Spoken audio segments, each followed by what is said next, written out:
Good evening and welcome to the Staff Searches Ad Hoc Committee Public Forum. The national search for our next permanent executive director of the Community Police Review Agency began with 29 applications in November of 2022. Over the course of these past few months, the Staff Searches Committee has convened regularly to ensure a quality and equitable selection process. After 3 rounds of interviews, including super staff, we welcome our 3 finalists here today: Charlotte Jones, Mac Muir, and Dwight White. Our agenda tonight includes a brief introduction to our candidates, followed by finalist presentations and Q&A session with the community. Before we get started, I'm going to kick things off to Commission Vice Chair David Jordan to discuss forum participation and community agreement.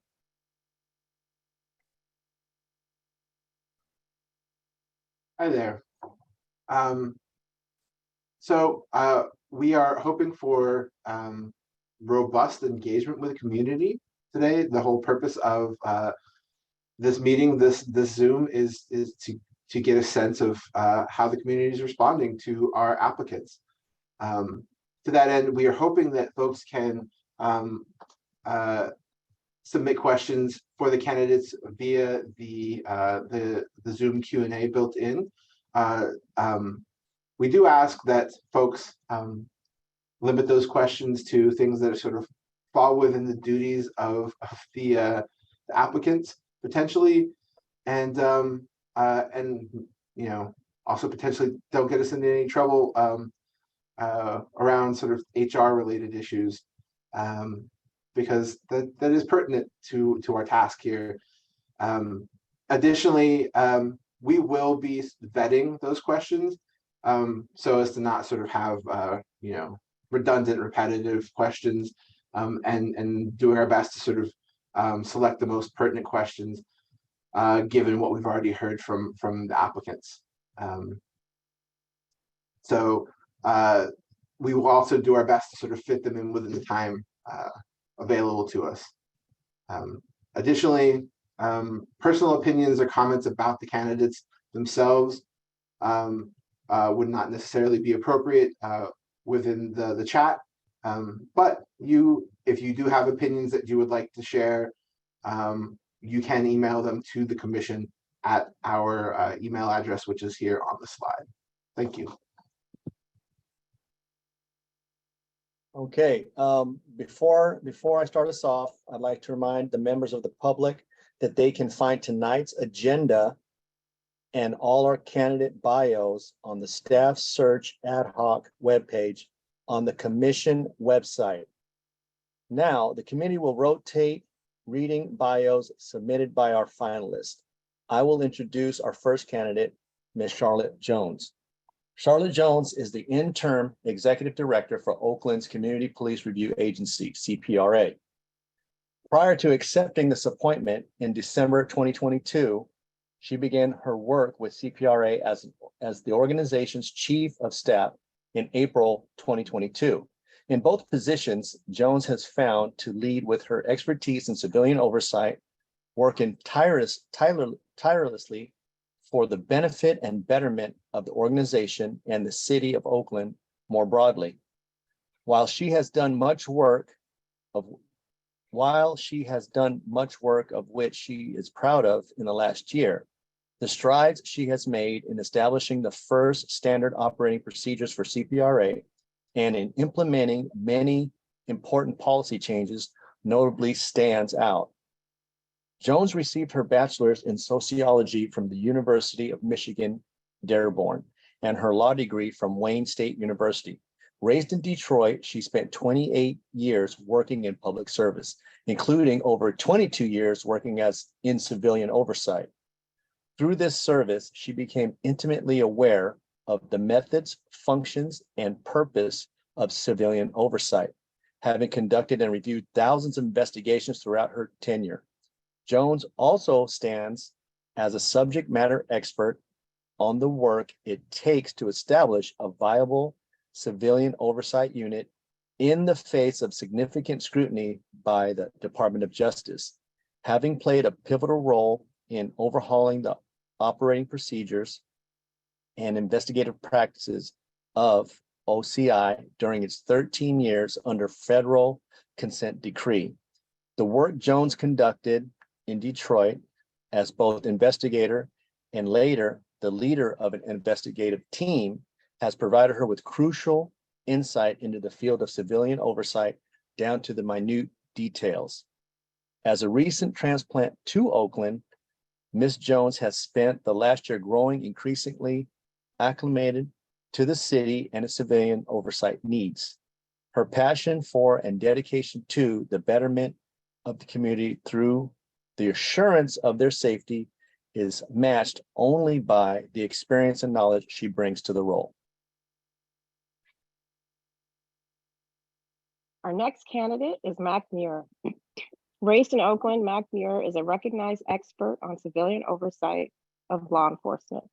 As a supervising investigator at New York City Civilian Complaint Review Board, CCRB, the largest police oversight agency in the United States, he investigated allegations in every one of NYPD's 77 precincts. In his 7 years at the CCRB, Muir worked on a wide range of complex and politically charged cases, including officer-involved shootings, chokeholds, sexual misconduct, excessive force, and false official statements. As a supervisor, he directly oversaw over 150 cases at a given time. To improve agency-wide practices, Muir led trainings for the CCRB's investigations division, crafted and conducted mediation training, recruited and mentored new investigators, and represented the CCRB at annual conferences for the National Association of Civilian Oversight of Law Enforcement, NACOL. As a designated liaison to NACOL, in 2018, Muir interviewed dozens of civilian oversight leaders to improve strategy and organizational management. In 2022, he served as a subject matter expert to the Oakland Police Commission. Today, he is a member of the NACOL Communications Committee and the Investigations, Policy, and Stakeholder Working Groups. Muir served on the staff of Colorado Governor W. Hickenlooper, received mediation training from Columbia Law School and the New York Peace Institute, and taught the Know Your Rights course, Street Law, at Oberlin High School. Outside of oversight, he advises presidential, congressional, and local political campaigns.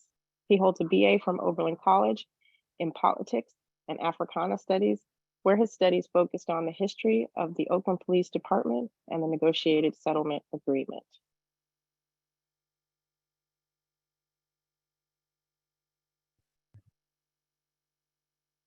White has over 10 years of experience leading and managing timely and successful investigations.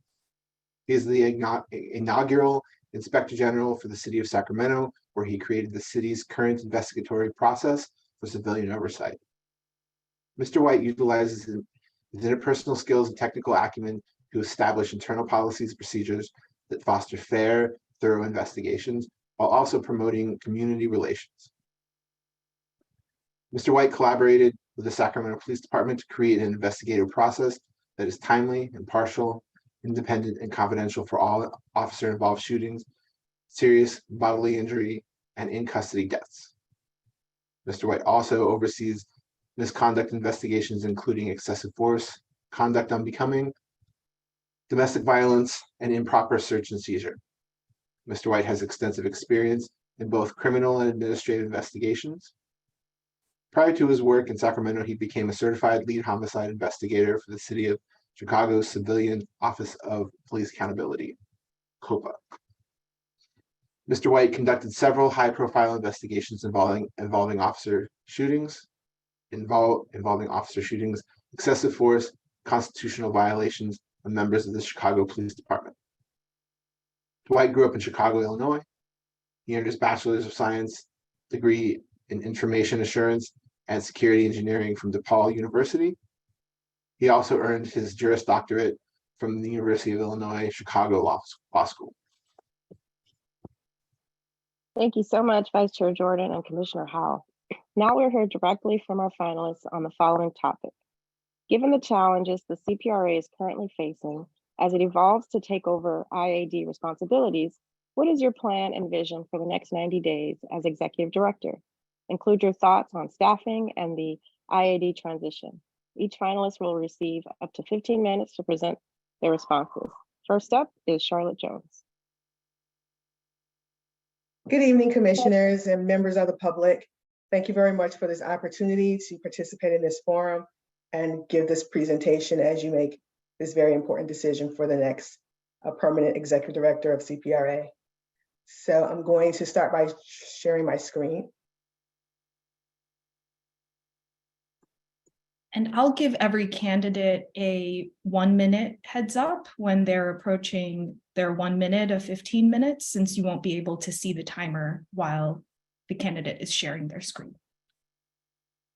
Okay, hopefully everyone can see that. So the presentation topic, given the challenges that CPRA is currently facing as it evolves to take over IAD responsibilities, what is your plan and vision for the next 90 days as executive director? As you can see, I shortened my title to CPRA in my next 90 days. So I wanted to say, as interim executive director, I am uniquely situated in that I don't have to speculate or provide conjecture on the challenges that CPRA is currently facing, as I intimately know what those are.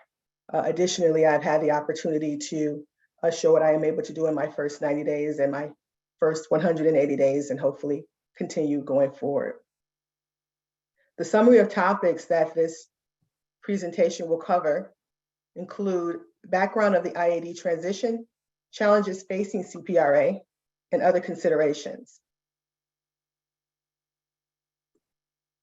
So I wanted to provide a little bit of a background regarding the transition between IAD and CPRA for community members who might not know exactly how this conversation even started and how we got to be where we are today.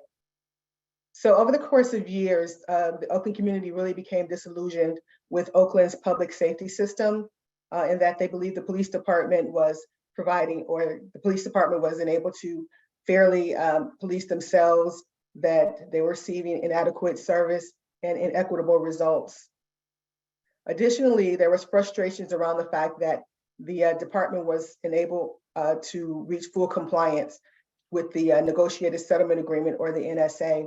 So I won't get into too many details about the NSA, but we do know that it initiated with officers engaged in misconduct called the Writers, which led to the Delphine v. Allen lawsuit and ultimately the negotiated settlement agreement that the city of Oakland has been under for 20 years. So the city council's response to the frustrations of the community in September of 2020 was to create the Reimagining Public Safety Task Force. And the task force was tasked with reimagining and reconstructing the public safety system. In May of 2021, the task force issued a report with about 48 recommendations. One of the recommendations was to transfer most of the IAD functions or responsibilities to CPRA. So as a result of that recommendation, the city council issued a directive that a consultant be hired to review that transfer. When I became interim executive director in December of 2022, there really hadn't been much movement on that directive. So in a collaborative effort between me and my administrative analyst and a hardworking member of the city administrator's office, we made a diligent effort to finalize the request for proposals, or RFP, in order to hire a consultant. Fortunately, we were able to finalize that and get that posted on March the 31st of this year. And just as a plug for that, that is still open. And so if anyone wants to apply to be a consultant, please issue your proposal on our website. So the goal is that the city is able to hire a qualified consultant to knowledgeably advise and provide all of the information necessary to facilitate a successful transition. So that's a little bit of how we got to where we are. So CPRA has quite a few challenges, but I wanted to just highlight 3 of those challenges as the major ones I see right now. Those are staffing, location, and training.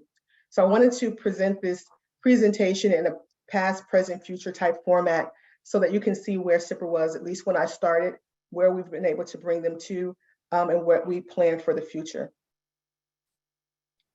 The biggest issue I see for CPRA right now is staffing. So when I started as chief of staff back in April 2022, the current chief of staff at that time was appointed the interim executive director the week before I started. So we kind of started in our new roles together. So at the time there was 5 investigators. which was too short of what was allotted. There was 3 intake technicians, 1 short, and there were 2 supervisors. So at the time that I started, we were already short-staffed. Within about 3 to 4 months, both of the supervisors resigned, as well as 1 investigator. So although I was relatively new, I had to take on the responsibilities of chief of staff as well as a supervisor. And the former interim executive director also had to take on additional responsibilities with such a short staff. However, within the next less than 4 months, that interim executive director also resigned. So not only was I short-staffed with investigators and intake staff, I also had to take on all the managerial duties of the office. Fortunately, as chief of staff, I had already started the recruiting and interviewing process. So in December, after being appointed, I was able to hire 2 intake technicians, 1 full-time and 1 limited duration. I was able to hire an investigator in December and 1 in January. And I am currently in talks with a qualified candidate for the position of a supervisor. So we're really trying to get those positions filled. Additionally, me and my administrative analysts have worked to rewrite the job specifications for the investigator and the supervisor positions. When I started, all of the investigative staff, I believe except 1, and all of the management staff were all attorneys. And while attorneys make fine investigators, they're not the only group of people who can conduct a thorough administrative investigations. So we rewrote the job specifications to try to reach a broader range of candidates and people with a more diverse work background to bring a diversity of experience to the office. In the next 90 days and going forward, understanding that if and when we take on the responsibilities from IAD, we would definitely need to have a significant increase in staff. By way of comparison, if CPRA is at its full complement of staff, we would have a staff of 13. In October of 2020, IAD had a staff of 27, so more than double that of CPRA. Additionally, it's important to note that IAD has a staff of about 90 field sergeants who conduct what's called division level investigations of the less complex cases. So IAD doesn't have to investigate all of their own misconduct allegations. So when and if CPRA takes on those investigative responsibilities, they will be required to take on those less complex investigations as well. So we would definitely need to more than double our staff with as many staff as the mayor and city council's budget would allow. Additionally, once the postings that we're already doing, what we would do is have them posted on a continuous until filled basis to try to get as many qualified people as we can. When we were staffed up sufficiently, I would implement a plan to segment or team up the staff, and that I would have certain teams that would, for example, one team that would investigate the less complex investigations in the way that the DLI sergeants do now. Would have a segment or team of investigators that would do more significant investigations or more complex investigations like level 1 or level 2 uses of force, and different segments of investigators so that they are honing their investigative skills on particular subjects so that they can become subject matter experts, having dealt with the same manner of investigations for a significant amount of time. Then we would have a rotation process where the investigators will rotate to different segments or team. And ultimately the goal would be that all of the investigators will be subject matter experts in all areas of police misconduct. The next area that is an issue for CPRA is location. So CPRA is located at 250 Frank Ogawa, suite number 6302, which is on the 6th floor of the building that you see on the screen. The suite 6302 is relatively small. It's really not conducive to a staff of 13 or 14. By way of contrast, our kitchen there is also doubles as our storage room, which also triples as our printer copier room. So it's really not a conducive area. But more important than the fact that it's relatively small is that CPRA being on the 6th floor of that building violates the ordinance. Ordinance section 2.45.020 indicates that CPRA should be on a street level or ground floor of a building so that it is visible and accessible by public transportation. So as interim executive director, I have reached out over several months trying to get some facilities, speaking to facilities management and trying to get someone in authority to locate a ordinance compliant location for CPRA. In the next 90 days in the future, my position would be to ramp up that effort and make sure that we're able to get another location. I believe that even the chair has reached out on CPRA's behalf in that manner, not only to be compliant with the ordinance, but to accommodate the significantly larger staff that CPRA would have to have with taking over IED responsibilities. The charter doesn't require that all the CPRA staff be at one location, so we can have a ground level location and an upper level location if that's required. The final topic that I would touch on is training. So when I started, CPRA intake and investigative staff did have some trainings, and there's training materials that they had access to. However, there were no mandated trainings. There was no consistency of training, no required documentation, no tracking of the trainings, really just no official training structure. So when I started to write the SOP, I made sure that I included that new intake and investigative staff will be required to have mandatory trainings. I also included in the SOP that staff had to have yearly updated training so that we can stay abreast of changes in laws and policies and procedures. That we would have mandated formal trainings. And even as an interim executive director, I have directed mandated trainings with the investigative staff. As a matter of fact, we had one that lasted today and yesterday. Additionally, I directed our contract staff to set up regular trainings weekly to cover various topics. So in the future and going forward, understanding we will continue that mandated training, but we will also need to have new and different trainings.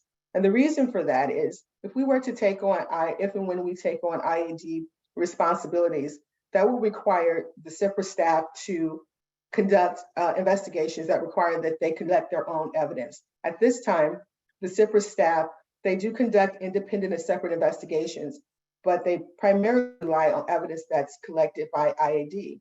They haven't been trained to go out into the field and collect their own evidence.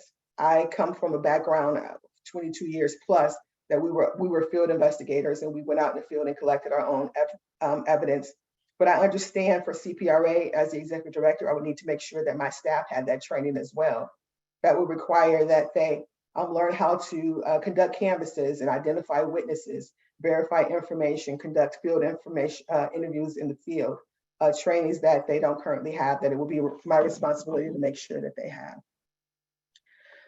Finally, I just wanted to touch on other considerations. I didn't want to get too detailed into these, but I did want to let you know that as executive director, I do understand that there are other considerations such as resources that CPRA would need, not just as it relates to staff and laptops and monitors, but equipment to allow them to conduct those field investigations that I just talked about. That would include radios and communication devices. That would also include vehicles to conduct canvasses. That would include portable recording devices and the training, safety equipment and the training to handle that. So there would definitely be other considerations that are necessary. We need to have community awareness and let the community know that CPRA has changed the way it functions and that it comes out now and talks to the people in their homes and their businesses so that they're not wary when we come out that we may be police officers and understand that we are civilian investigators. And finally, legislative issues, and I won't go too much into that. I'll leave that to those who know more about that than I do. But I will say that as director, I do understand that there are some issues to take into account, specifically that the charter requires now a concurrence process between IAD and CPRA that will need to be addressed, as well as how that affects the discipline process. So that completes my presentation, and thank you for your time and attendance.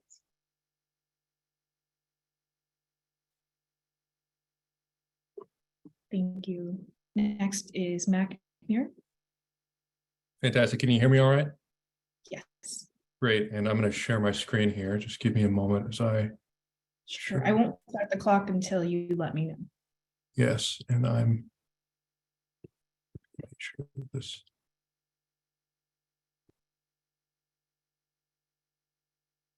All right. Are you able to see my screen? Yes. Fantastic. I'm ready to go. Hello, everyone. I'm Mac Muir. I'm a former supervising investigator with the New York City Civilian Complaint Review Board.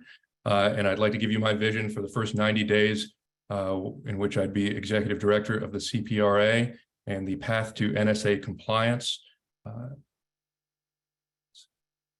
So there's me. I was raised in Oakland. I was here when the Riders were still active, and I went to school on the border of Fruitvale and San Antonio in what we just then called East Oakland.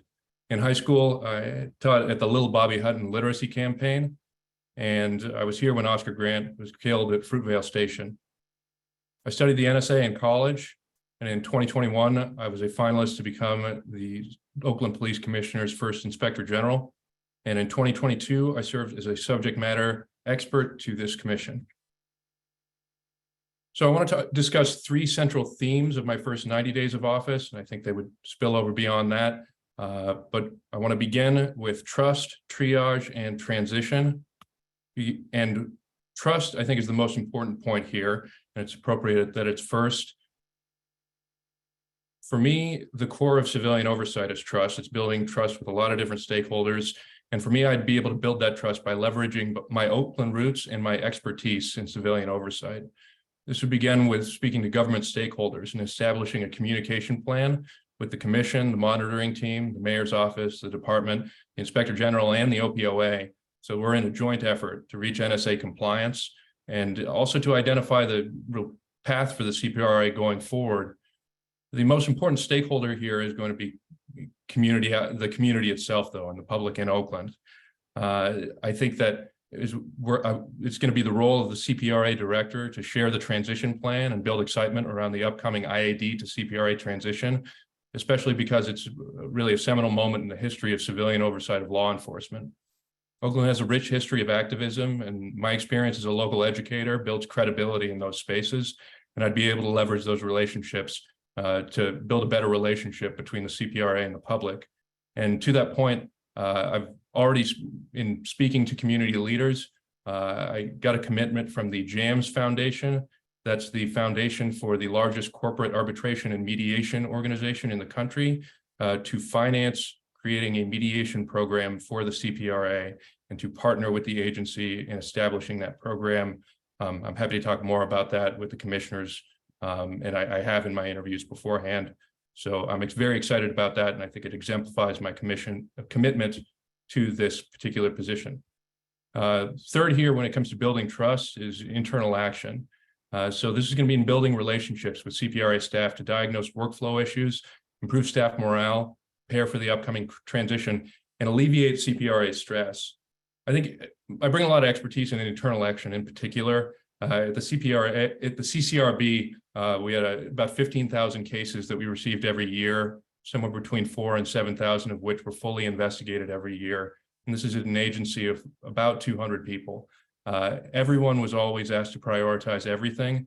And so I'm going to be able to diagnose a lot of workflow issues with that experience in mind. I also bring the expertise that comes from NACOL. I'm on the communications committee and those other working groups that were described in my bio, but I have a unique relationship to NACOL in that I've interviewed the leaders of most civilian oversight leaders across the country. And I think that leveraging those relationships over time will be important into making sure that I'm implementing best practices going forward and making sure that the CPRA is as effective as it can possibly be. One other point, just particularly when it comes to CPRA staff stress, I think that morale is it's a huge challenge in any civilian oversight agency. And I think there are 3 steps in terms of addressing morale amongst any civilian oversight staff. The first is defining and knowing your role. And an investigator or anyone on staff is going to want to be very clear as to what their role is. And that's a challenge now when the CPRA is in a time of transition. But the CPR director will need to define what that role is and then inspire confidence in the staff that the system around them is going to work. And that's by making sure that everyone has clear communication as to what their role is and how it benefits the staff itself. But third, and in the broader sense, I think a CPRA director needs to inspire confidence in the staff itself, that they're having an impact in the world and in the community of Oakland. Civilian oversight work and investigative work in particular can be bleak, it can be emotionally taxing. And I think I bring the experience as somebody who's helped recruit mentor and retain employees with ensuring that they have as much as possible a positive outlook on the work and that they're happy to come to it at the very least. So go to the next slide here. And pardon me. One other point that I wanted to actually bring up regarding the internal action, the investigators that I personally recruited and mentored, and there were nearly a dozen of them, they stayed at the CCRB 2 to 3 times longer than the average investigator. And that was something that was very important to me during my time there. So 2 of these 3 points is triage. And I want to take a look here at the case backlog at the CPRA.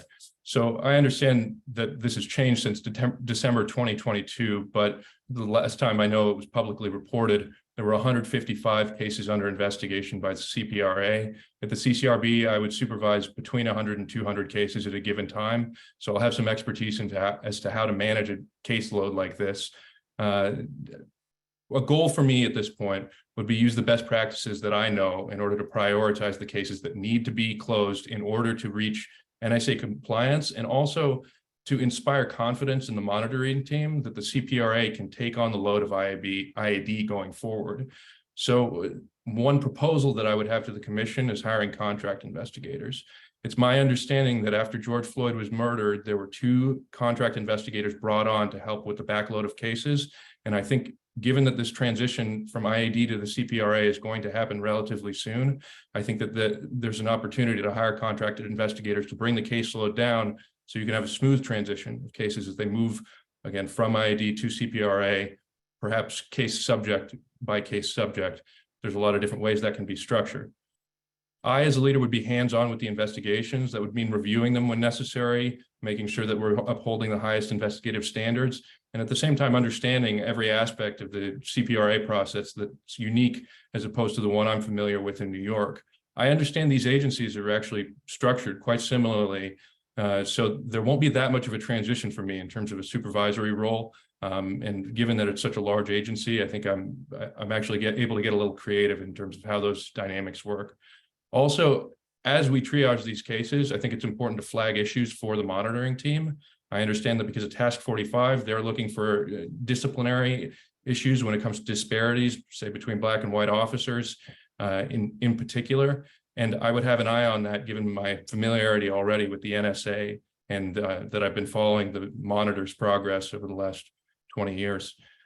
And finally, it's ensuring compliance with the NSA. Again, building confidence there. The triaging of cases is a way to demonstrate to the monitor that Oakland no longer needs to be under federal oversight. And the sooner that the CPRA has a very tight workflow, the sooner I think that they can be confident that they can pass the buck on to us.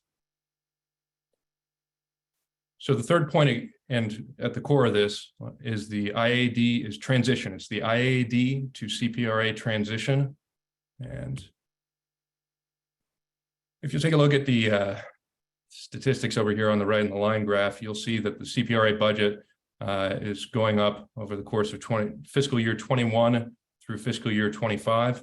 You see I have a gap there in Chicago. They didn't report their final year of projected growth yet in terms of their budget. But the CPRA is suddenly entering the echelon of the most well-funded agencies in civilian oversight across the United States.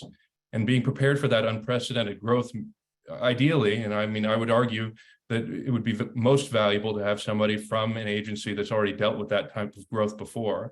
I've been at the agency and been at Civilian Complaint Review Board when we took on massive new responsibilities, sexual misconduct, racial profiling, and more.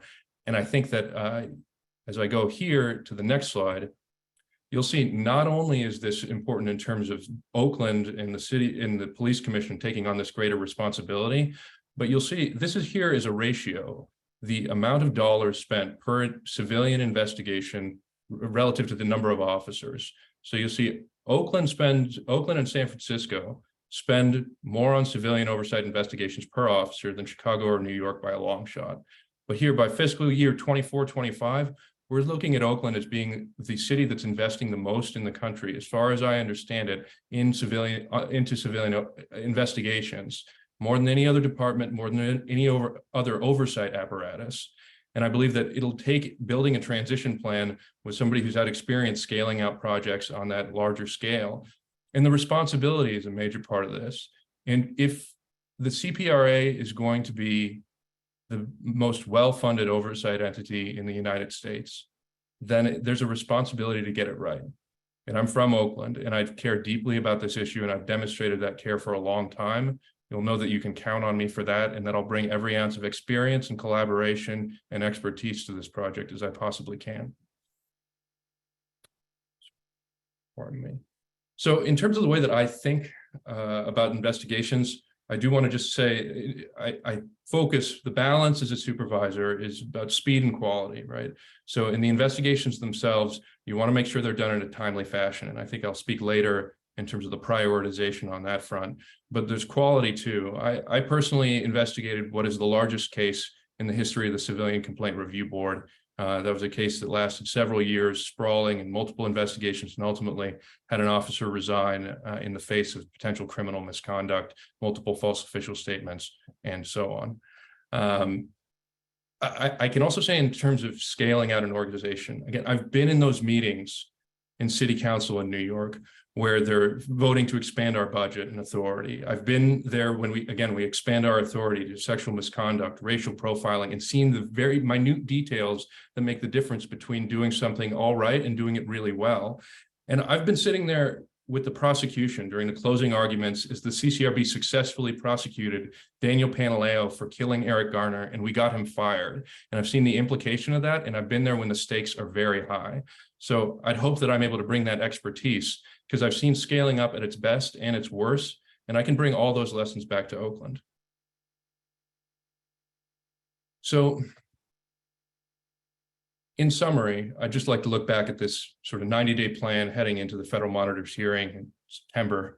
At 30 days, it's my goal to build trust by engaging stakeholders and establishing top CPRA priorities. That means bringing in the entire community into this conversation and using my roots in Oakland as an advantage here, because I can go talk to folks I know who are already part of these organizations and say, hey, how can we talk to as many folks as possible? How can we do public hearings? How can I hear back from the community to ensure that we do this in a way that's true to the city?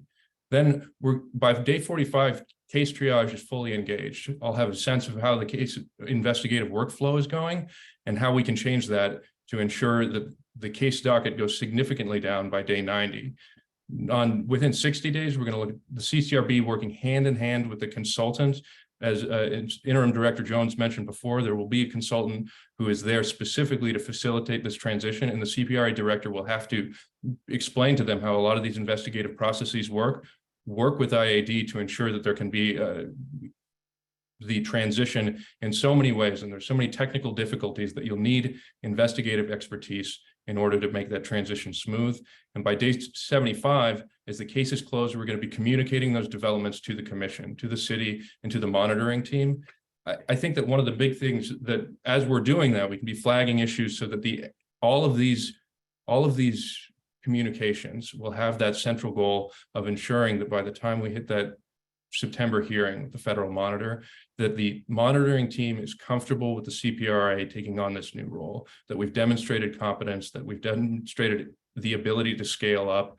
And by day 90, we have the case triage complete, we've got our dockets down, and that the investigators are able to now begin the prioritization that will come with taking on a whole new type of caseload. And it's going to be an uncharted territory truly for civilian oversight, and it'll be uncharted territory for the agency. But I think that with close communication, with that trust, with the triage, and then ultimately with everyone focused on that transition, it's something we can do and to build a version of police oversight in Oakland that everybody can be proud of. And again, looking at that September. What's that? This is your 1 minute warning. Thank you very much. Looking at that September 26th federal monitor hearing, the goal is that the city of Oakland finally reaches NSA compliance. I believe that this director can play a major role in ensuring that that happens, and there would be nothing that would give me personally greater joy than being a part of that. Thank you very much and appreciate it.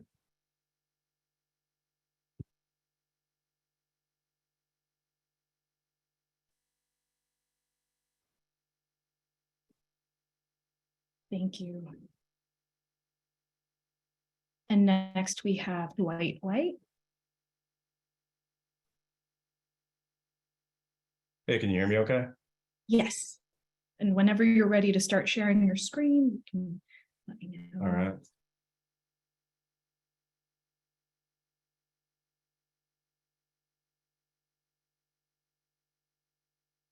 All right, I'm ready. Great, take it away.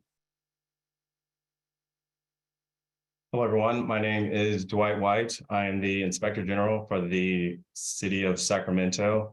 This is my presentation to become the Executive Director for the Community Police Review Agency. I'd like to say thank you for the finalists, and I appreciate you listening to my presentation.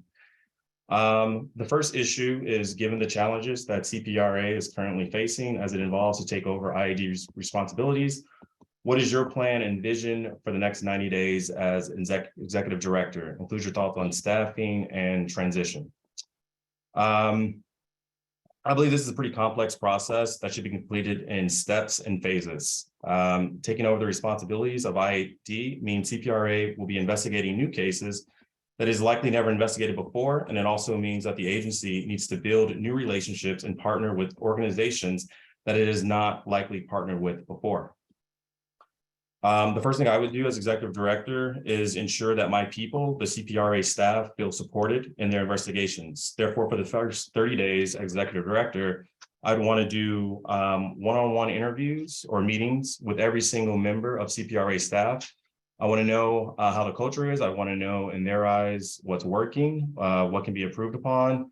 I want to know what issues they have with the job, with the process, and see what solutions, if any, we can come up with. I would also want to have one-on-one meetings with all the police commissioners. I want to know their goals and agendas for the agency. I want to know what they believe to be major issues with the agency and to see if they individually have any issues and solutions and fixes. I'm a big fan of communication and transparency in government. I want to meet with as many community activists, clergy members, community groups, and business owners as I possibly can. I want to listen to the issues that they have with the agency in the past, so I don't repeat them. While discussing future goals for the current agency, I want to know how they envision the office to function. I want to identify ways to better facilitate transparency and communication and listen to new ideas that add value to CPRA. Of course, in this time period, I want to have meetings with the leadership.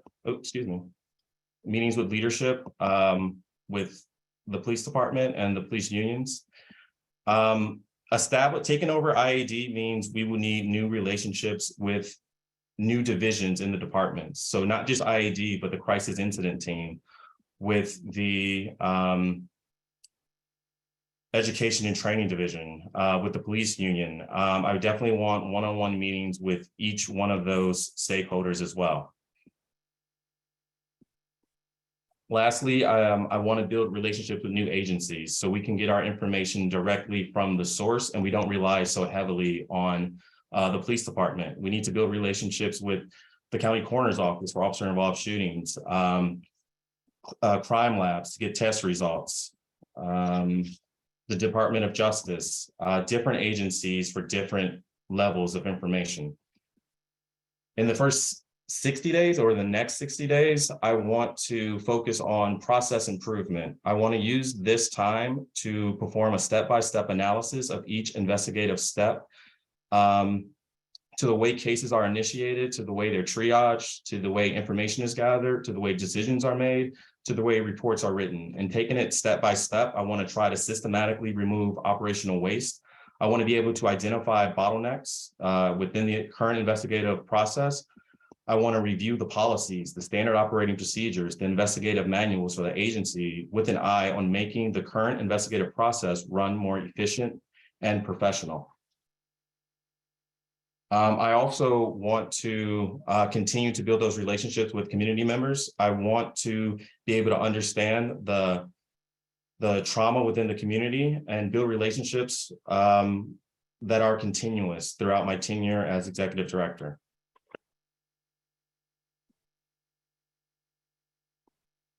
In the 90 days, I want to continue to build those relationships, of course, but also want to create an action team composed of community members. So when a critical incident does occur, like an officer-involved shooting or a serious bodily injury, I want to be able to host a Zoom member and be able to give some non-confidential information about the case, the who, what, when, where, and why. Instead of just having that information on our website, I want to take extra steps to inform the people of the information.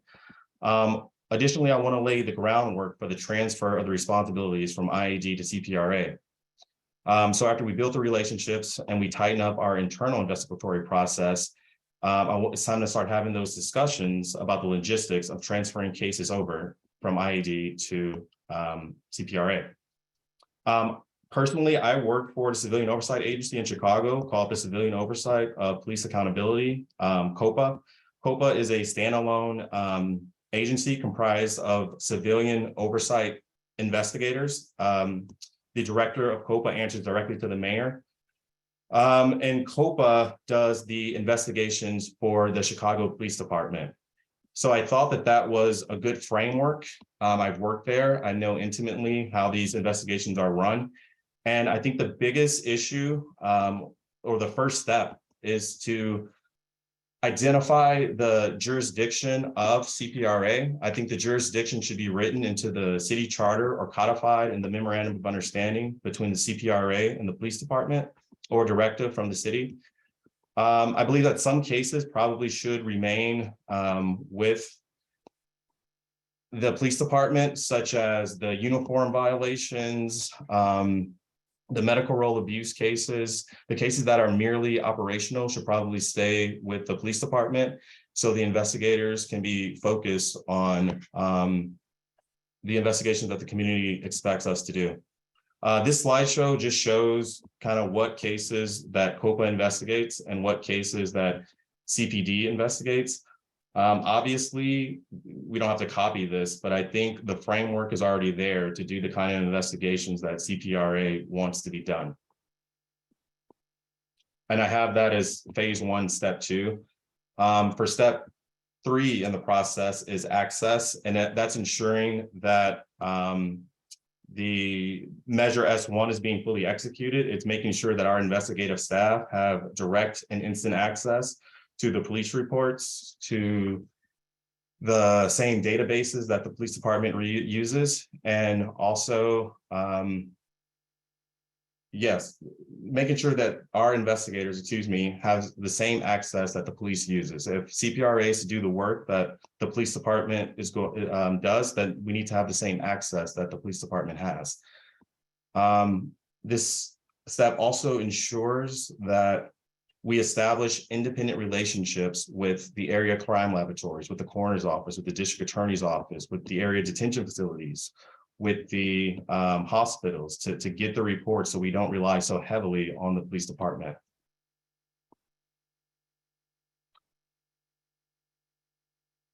Again, taking over the responsibilities of IAD means that there will likely be new case types that CPRA investigators may or may not have handled before. To ensure that CPR investigators have the tools needed to succeed, I would want to create a community police review agency academy, where we invite subject matter experts to come to our facility and give trainings on officer-involved shootings, on domestic violence, on field investigations, on racial profiling and harassment, so that we support our investigators. I want to,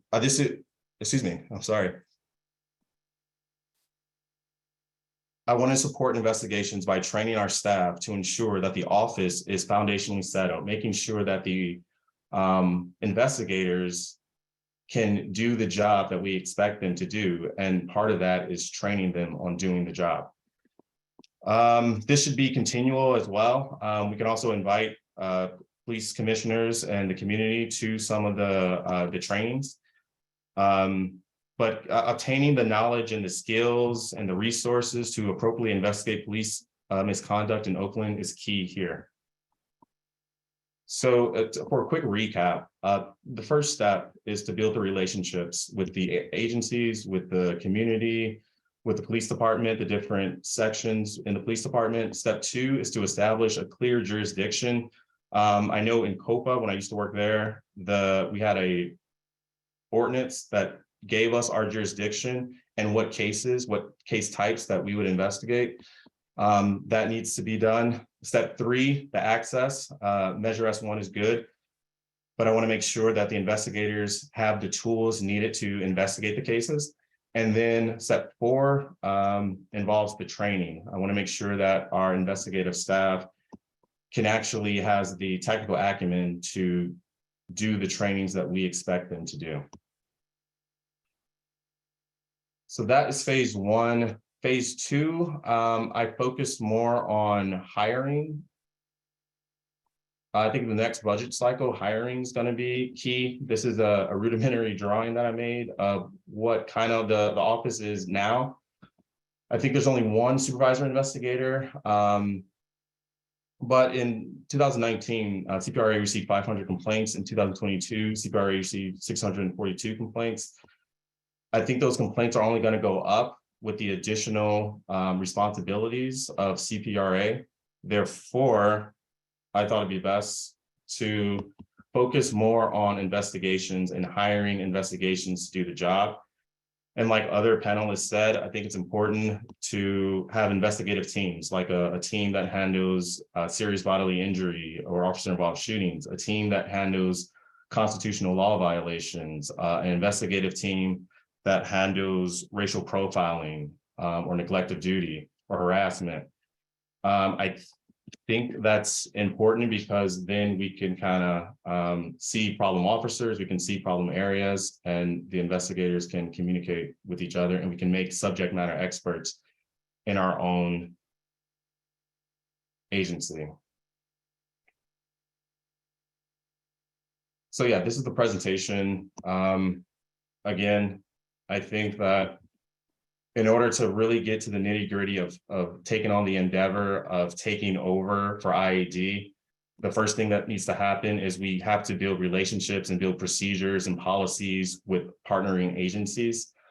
Step 2, having that jurisdiction, ensuring that our staff knows what kind of cases to investigate, understanding IAD knows what kind of cases that they investigate, making sure that the investigators have access to the same databases that the law enforcement people have access to, and making sure they're trained on that.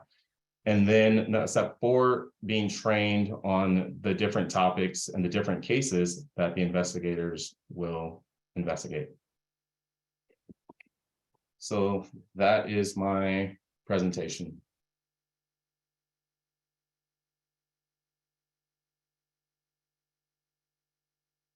Okay, thank you. Thank you for those presentations. Now we will move on to the questions and answer portion of our forum.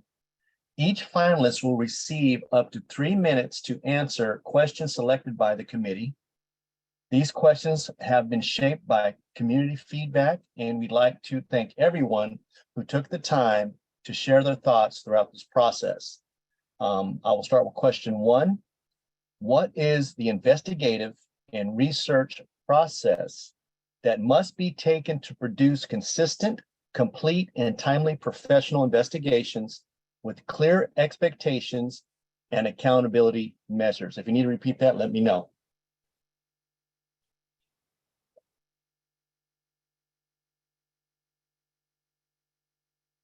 And the first to answer this question will be Charlotte Jones, and I'll go ahead and put the clock on for to count up to 3 minutes whenever you're ready. Thank you. In order to complete consistent, timely, and professional investigations, CPRA has to have strong, solid, foundational policies and procedures with clear expectations that are used consistently by the investigative staff. And understanding that, that's why I wrote CPRA's first ever standard operating procedures manual, which lists the investigative steps.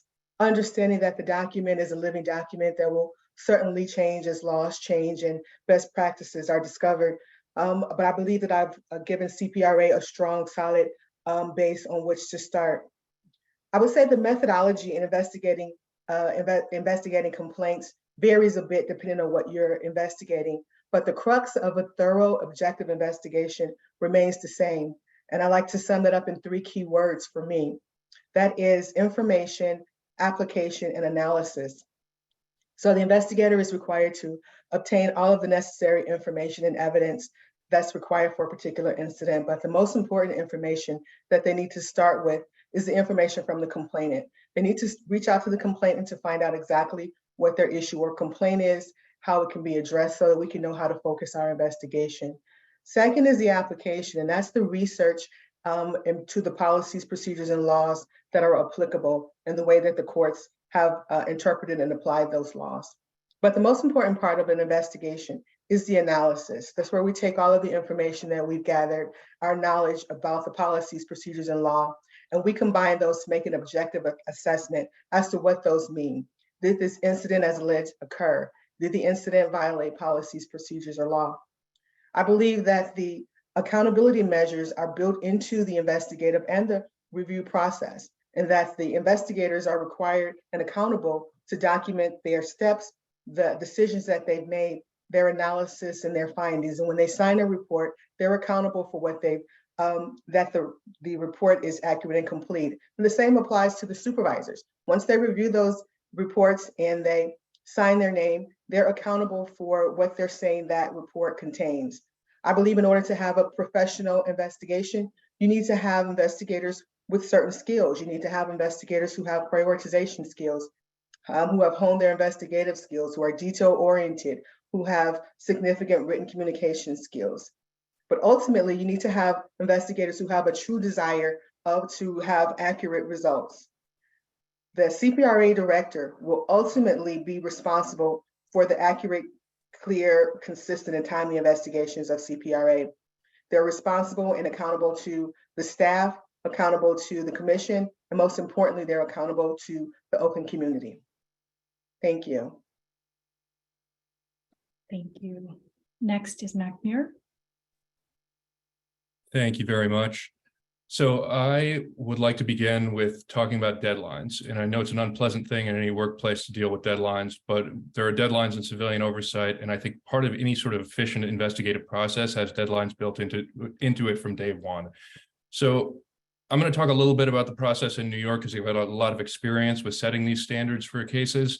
I don't want to say that I'm going to make everything New York at the CPRA. I'm from Oakland and I have no affinity for the New York way, relatively speaking, but I think it's important you hear in New York, when a case is received, there's a 3-day period for the investigator to reach out to that person and get a statement. Then within 14 days of the time that you take a statement, you're required to create an investigative case plan that ensures that a case is investigated in a timely fashion. When there are interviews, and they need to happen with a certain time frame based on that investigative case plan, you have strict deadlines as to when those interviews need to be transcribed. And then once all the interviews are transcribed, once all the investigation has been complete in terms of evidence gathering, there are deadlines in terms of when a case actually needs to be submitted. My hope would be to make sure that the CPRA has deadlines built into its investigative process that leave room within the 180-day deadline set by the NSA in terms of IAD investigations. The CPRA is going to need to ensure that its investigations are completed within that 180-day period if it's going to credibly take over the responsibilities of IAD. So beyond the deadlines that need to be built into an investigative process, there needs to be careful review from supervisors, and there needs to be consistent review on that front. When the supervisors are reviewing those cases, their supervisor needs to ensure that there's commonality.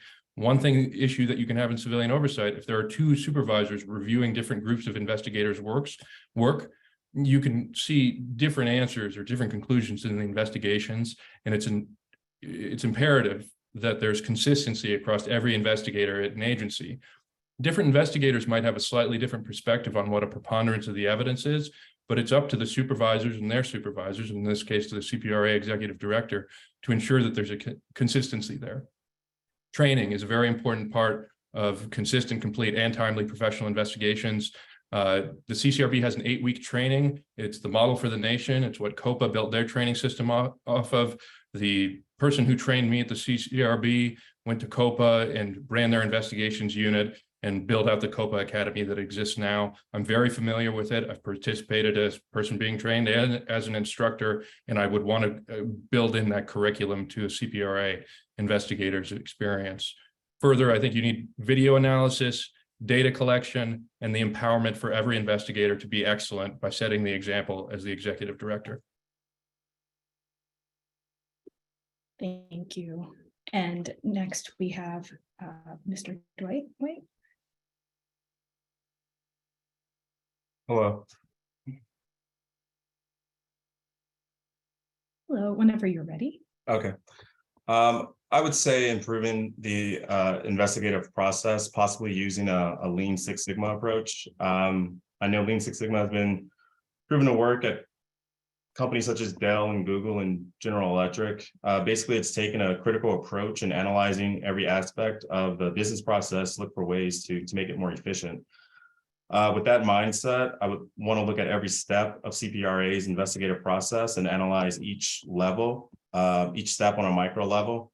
Everything to the way complaints are initiated, to the way they're triaged, with the mindset of how to make the process more efficient. I'd want to analyze every aspect of the investigative process, to the way information is gathered, to the way reports are written, to the way decisions are made. I want to identify bottlenecks in the system, overlapping duties, or wasteful steps. I want to create a system that constantly strives to improve the investigative process, with the goal of ultimately producing timely and professional investigative reports. I also would want to empower investigators to always be thinking of ways to improve the process, either through Lean Six Sigma training of their own or based off their own judgment.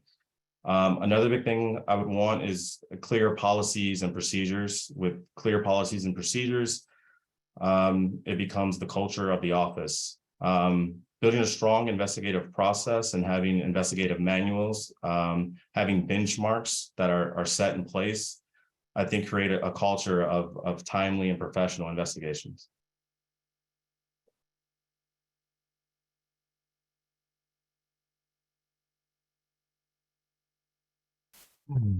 Thank you. Move on to the next question. Sorry. Functionally, how would you utilize community engagement and outreach to further the goals of the CPRA? What do you perceive as the most important aspects of this engagement? I'm sorry, Mr. White, were you finished with your response? Yes. Oh, apologies. I just didn't switch the slide. Okay. Sorry, if I jumped the gun. Oh, no, not at all. I just didn't share the slide. My apologies. Sorry, I was jumping between two different windows and Oh, no, didn't thank see you. that you hadn't switched the slide. Apologies. All good. And since you already read the question, I will let folks know that we're going to switch up the order for these questions. So actually this time, first up is Mr. White, and I will put the timer back on. And whenever you're ready. Sure. California passed a law, SB 1421, that allows the public to receive certain non-confidential information about certain cases. Many law enforcement agencies and oversight agencies has put this information on their websites. I would take it a step further. So after about a week of a serious use of force incident or an officer involved shooting, I would host a public Zoom meeting or an in-person town hall meeting where I would invite community activists, community leaders, clergy members, or any interested parties and share with them some of the details about the case. I would inform them the basic who, what, when, where about the case. I would also tell them what investigative steps CPRA will take in investigating the matter.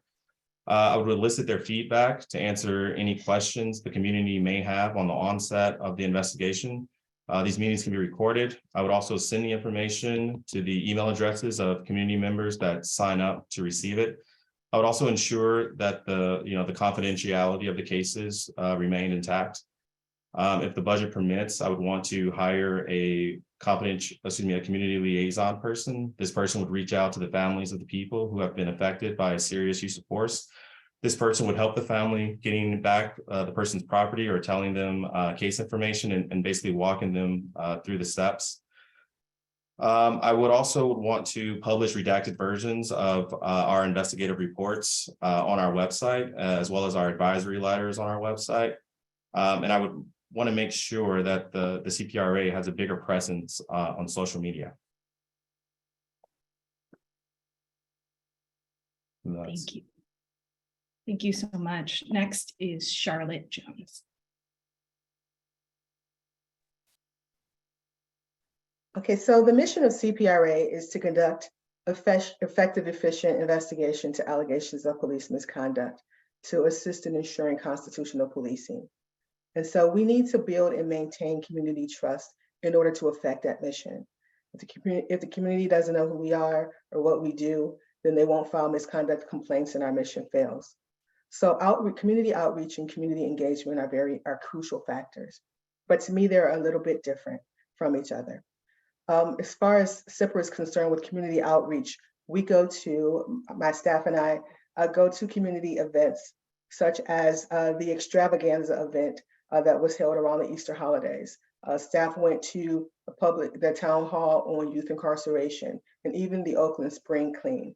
At these community events, we use these as outreach opportunities where we pass out CPRA pamphlets and talk to the community members to let them know who CPRA is and what we do and where we're located and how they can file complaints and how they can walk in and file complaints and make them online. Those are the community outreach efforts that we make that are very important. But for me, community engagement is a little bit different.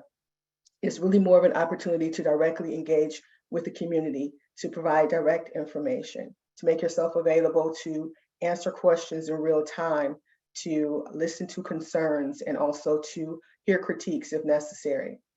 From a leadership perspective, as interim executive director, I participated in panels this year, one being the Coalition for Police Accountability panel, and also more recently, the District 4 panel with Councilmember Ramachandran, so that I was able to more directly engage with the community and allow them to ask questions and be responsive. But for me, the most crucial part of community engagement is the engagement between the CPRA staff and the actual complainants who file complaints. When I started at CPRA, I was really surprised that there was no requirement that the staff talk to or communicate with complainants. So as I was writing the SOP, I was sure to include that complainants needed to be contacted, that they needed to be updated at regular intervals about the status of their case, and that they needed to receive notification about the final disposition.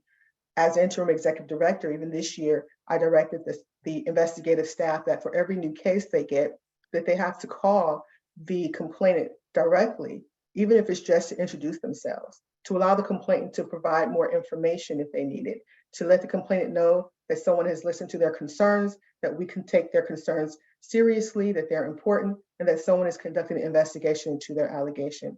That is the kind of community engagement that the community demands, and I think is important for the growth of CPRA. Thank you. And we have Mr. Muir next. Thank you. So I know that for each of the candidates you're seeing today, there's an investigative expertise is the core of what we offer, but it's my belief, especially as somebody from Oakland, that half of this job is community engagement. Across civilian oversight, we have a lot of agencies that they have their budgets and they have their mandate and they have high quality investigators, but they don't have a lot of knowledge across the community about what the agency does. And I think that oversight leaders have to ask themselves, why should a victim of government action go to the government for help? And it's a leader's job to have a great answer to that question and to make it worthwhile to every victim. Now, just as Interim Director Jones was saying, speaking directly to the complainants is an important part of that. And the CCRB in New York, we trained investigators specifically in what's called forensic experiential trauma interviewing. It was originally designed by military investigators who were investigating sexual misconduct, and it's been expanded in civilian oversight as a way to speak to people in the process of investigations, specifically to avoid re-traumatizing them. And this is at the core of the investigative experience, where people go to oversight entities and they feel disappointed when they walk away because they had to relive an awful experience, and maybe they didn't receive the type of empathy that they might have hoped to if they're expressing a truly intimate moment in their life and a truly traumatic moment in their life. So another step of community engagement for me would be implementing surveys into the CPRA process, that every single person who interfaces with the CPRA gets the opportunity to provide feedback. And it's part of the CPRA's mandate to be able to take that feedback even when it's really painful. And it will be. It's civilian oversight. If you look at any of these agencies, they don't have good reviews on Google, but we need to hear that and we need to incorporate it into the work we're doing. So on top of that, I think when it comes to community engagement, understanding here that transparency is key. We're going to need to make sure that there's clear communication, not just about the IAD to CPRA transition, but why it's worthwhile, why you, the community leaders, need to know about this and tell your people about it. And then I'd like to personally leverage my own relationships in Oakland when it comes to community engagement. I still know a lot of folks there. I go back regularly. And speaking of leveraging networks, I've been in talks with Ohio State Law School. They have an organization within it called the Divided Communities Project, which facilitates the exact type of conversations that Mr. White was speaking to before, where when there is a major incident, you have an outside team that facilitates a dialogue in the community that helps identify what exactly took place and ideally creates some healing, and the CPRA could participate in that type of process. I think that I bring extra credibility in the community as somebody who grew up here. And I hope in this role, I could be a teacher when it comes to the CPRA and a listener when it comes to everything else. Thank you.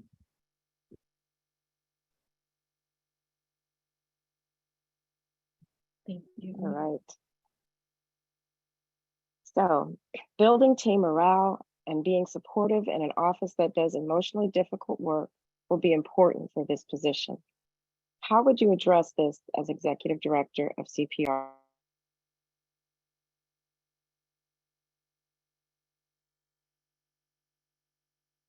And this time, Mr. Muir, you'll be first. Great, thank you. So building team morale is a huge issue, as I said before, in civilian oversight. There's very high burnout rates amongst investigators. And in fact, even when leaders innovate, they create new ways to investigate cases, it can sometimes lead to higher burnout rates. You know, there's COPA in Chicago is an agency that's facing that right now. They've got more robust measures than ever. And yet the more you have investigators in the field, the more they're experiencing the trauma that is in their cases, the more likely they are to walk away and say, hey, this is a great experience that I can use to go to law school. So for me, a core of the CRB experience in New York was empowering my staff. And there are two key ways that I did that. First was with what was called the monthly case workshop. And I created an organization within the organization where investigators met without their bosses around. This was a non-supervised moment where investigators could meet for an hour a month and discuss their coolest cases, the most interesting ones, the ones that challenged them the most. And the most tenured investigator would give a presentation on the work they had done and ask for thoughts. And I'll tell you, it had a tremendous impact on the staff who were present because it gave us the opportunity to just talk about the work we were doing in a creative fashion. And it wasn't necessarily training in the classic sense, but you would find a new investigator would come into the training or come into the monthly case workshop, and they would suddenly see how the mind of a tenured investigator worked. And I thought that that was a great way to not only build camaraderie, build community on staff, but to accelerate the growth of the people who are on staff as well. And especially the newer folks could hear the way people thought about it. Second was what was called CAP, the Committee for Agency Practices. I was a founding member of that, where we had a very top-down siloed organization, and the investigators came together and said, we need to create an area that's basically democratizes investigative staff so that we can take an hour at lunch, again, once a month, and talk about the policies that we think should change at the agency. And I created a line of communication with our executive director so the investigators could propose policies, vote on them. They were required to hone them and make them to a professional level. And then they could submit them to the executive director and say, hey, we think this is an area that you should be focused and we're willing to put our backs into it as well. As somebody, when it comes to empowering staff, it's about listening to their concerns, being flexible with those concerns, and having very clear expectations as to the work they need to be doing. So again, back to those deadlines, but also hearing what needs to change. I think it's an important dynamic in any of these organizations, and certainly at the CPRA, where you want to have an open door at all times. You know, I've been there in the trenches with investigators, and I know that at the CPRA, I'd have the staff's back. I've been there, I've been through the high docket loads, and I've had to work down from high case loads to low ones when there are lots of cases that come in. And I think that would build credibility, not just for the staff, but the commission, because when I communicate those issues to the commission, they can know that I have that expertise. Thank you. And next we have Mr. White. Thank you. The first thing I would do is actively listen to staff and ask them what I can do to help with morale. I would listen to their individual problems and try to work on individual solutions and compromises to their issues. I think CPRA is a small enough agency where I can kind of do that. And if I couldn't give them exactly what they want, obviously, I think that we can work on compromises. Next, I would work on implementing days that would allow investigators to volunteer in the community at a place that they feel passionate about. This could be also used as a way to increase visibility of the agency throughout the community, but allowing the investigator to do something that they feel passionate about. I would then seek out educational trainings for the office that the investigators to attend, so investigators can stay engaged in the work that they do. I would try to give investigators the freedom to choose the types of cases that they really feel passionate about working on. I know when I was an investigator, I really enjoyed this one. I would also allow investigators to modify or flex their work schedules to fit the needs of their family while still working their required hours. I would also reward investigators for a particular difficult case they worked on, possibly giving them gift cards or thank you baskets. And I'm a pretty personal person. I think I would just check in on the staff, on their mental health, possibly monthly, just checking in. I think the big issue here is maybe appreciating the staff and empathizing with their needs, giving them a place to kind of vent. Again, I remember being an investigator. I remember working in their shoes. So I am very sensitive to that. And I think the biggest issue with morale is honestly, I think the discrepancy between management and the workers is just listening, listening and creating some type of solution to the problems that they have. Obviously, you cannot achieve 100% success. You can't solve everyone's issues or everyone's problems with the agency or the job, but I think there definitely can be some concessions and there definitely could be some compromises to be made. So that's what I would do. Thank you. And next we have Charlotte, Ms. Jones. So before I went to law school and came back to work in public service and oversight, I was a telephone crime reporting operator and a 911 operator for about 6 years in the city of Detroit. So as you can imagine, we received hundreds of calls daily from people with problems and illnesses and crime and violence. I've been on the phone when people were shot and people were dying. So I am keenly aware of how difficult it can be to have an emotionally difficult position and the toll that it can take on you.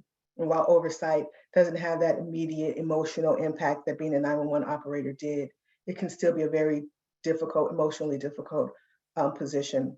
The investigators have to deal with community members who have had a very negative experience. They have to review evidence that depicts crimes or the aftermath of crimes and see victims who are angry and hurt and upset. And even the documents that we review depict crime and violence. So it can definitely be emotionally difficult. So what I have done as interim executive director to try to build morale and be supportive is one, I started Monday staff meetings.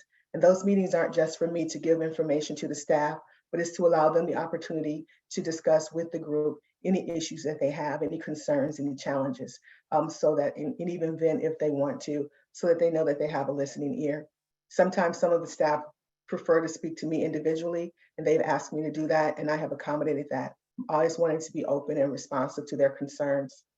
I have been accommodating to the work hours when there are personal needs that I understand, and also accommodating to the work hours when they want to participate in community events, which are also helpful for CPRA. I like to let the staff know that I respect their experience and their knowledge. I have, for example, meetings with the intake staff where I often ask them about their input on how they can do their jobs better, what will make it more comfortable for them, and I implement those suggestions when possible. But I think that's the main thing that I have done to show, the most significant thing that I have done to show the staff that I'm supportive, is that I have done the things that I've directed them to do, to let them know that I'm willing to do exactly what I direct you to do. I'm not just directing you to do it, but this is part of a separate team. One of the things I did to do that is when one of the investigators resigned, I didn't want to give her caseload to an already overburdened and overtaxed staff. So I assigned all of those cases to myself to investigate, so that they know I'm not just the director, but this is a separate team, and that I'm willing to do whatever it takes to build and support CPRA. Thank you. Okay. The fourth question would be, there has historically been a lack of sustained complaints around racial harassment, profiling, and bias. Moving forward, how would you use the commission and its resources, example, CPRA, OIG, to rectify this? Thank you. And this time, Mr. White will be first. Thank you. The first thing I would do is have those trainings for investigators to identify the racial issues in the cases. I would want to have an investigative team. I would try to, like I said earlier, try to have a use of force team, a constitutional law team, and a harassment and profiling team. By organizing the organization into investigative teams, I think the agency can create a subject matter expert, and then better identify problematic trends or problematic officers. I think a successful investigation on racial profiling and harassment involves looking at more than just the individual stop or the individual complaint, because there usually is a minor traffic violation that absolves the stop in some capacity.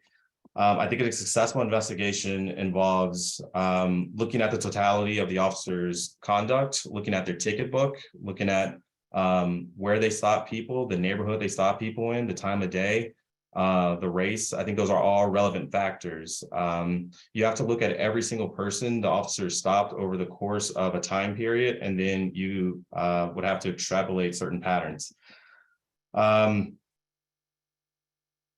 In organizing the office and investigative teams, I think we can start investigating patterns, certainly start identifying patterns, because those investigators will look at the same types of cases instead of different investigators looking at different cases who may not communicate with each other.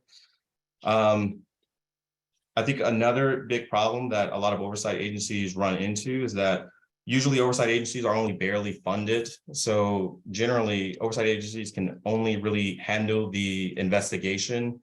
However, my hope is that CPRA can at least identify the problem areas or the problem officers, and then make recommendations to the city's inspector general or to the police department or to the Department of Justice to perform an audit on the officer or a more specialized investigation.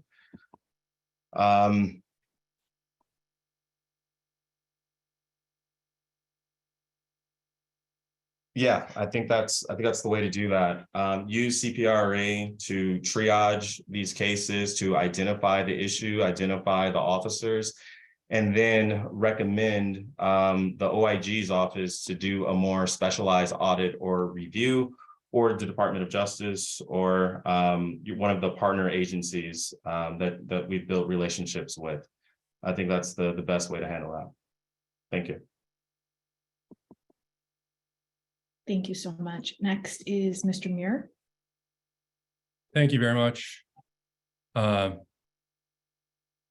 the course of this interview process, I've thought a lot about this particular aspect of the role. And I think that the CPRA director needs to call it like it is, that racial bias is a major problem in the Oakland Police Department. There's a reason that Judge Orrick described a culture of rot in the department, and you don't just need to look at Task 45 of the NSA and see the disparities in punishment between white and black officers to know that there's an issue. Officers should not have to use a racial slur to be found guilty of racial bias. If we wait until officers do something overtly racist, then we miss the thousands of things they can do that are covertly racist. These actions constitute the systemic racism that we all understand and we expect good oversight to address. We should not have to wait for an overt action in order to address the covert actions that go on every day. And I'll tell you, having grown up in the city, as a dumb teenager, I knew that I could speed in Oakland as a white guy driving along. And I mean, we've all had the various experiences like this, but I knew I could speed and I never get stopped, and I never did. And that goes to the heart of the inequity in this community that I believe this agency needs to be at the forefront of changing. The CCRB needs to be willing to base cases on circumstantial evidence, on the patterns of behavior before, in order to see when officers are disproportionately stopping Black and brown people. We need to look at the preponderance of the evidence, not beyond a reasonable doubt, because that's the evidentiary standard that we are offered at the CPRA, a preponderance of the evidence. When an officer is stopping more Black and brown people than is proportionately appropriate for their task, for their particular assignment in the community they're in, they need to be disciplined. And we need to have retraining built into the CPRA process. We need to have the police commission advising on how to go about that, but we need to have these sustained cases that come with it. So I would propose an overhaul of the Oakland Police Department policies when it comes to racial bias, that we ensure that the Oakland Police Department has the highest standard in the United States. And I've served as a subject matter expert to the commission before. I hope I could facilitate that particular transition. And I think there would need to be clear expectations for staff. At the CPRA, in an investigative process, as an investigator, you see certain things, like a false official statement is a good example of one of those nebulous things that only comes onto the radar if the investigator flags it the moment it's said out loud. And there need to be specific procedures for investigators to flag racial bias. There needs to be clear expectations from staff from day one. And I think that for me, I come from the agency that has the most funded racial bias unit in the country. We have 13 staff members dedicated specifically to addressing racial bias, and they're working tirelessly to ensure that NYPD is held to that same high standard. I believe that I could leverage those staff connections, provide trainings to the CPRA and to the commission, and ensure that this changes. And I'm committed to getting it done. Thank you. Thank you. Thank you. And next we have Ms. Jones.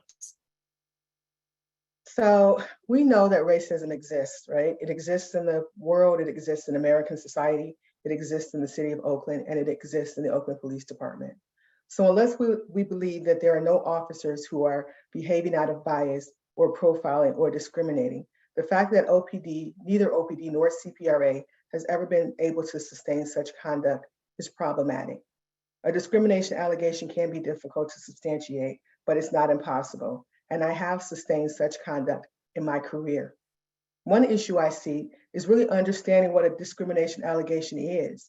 I've seen documentation from OPD that indicates that the complaint lacks specificity. I believe that that's an issue because community members need to be able to express their complaints of discrimination in the way that they express them and still have the opportunity to have those complaints investigated fully and fairly. That's what equity is all about. Not requiring them to have the same language skills to be able to receive the same resources that anyone else receives. So we need to have an open perspective on what that looks like. Another issue I see is that in those investigations, they often turn on the investigators' belief that they need to prove that an officer is racist or had racist intent.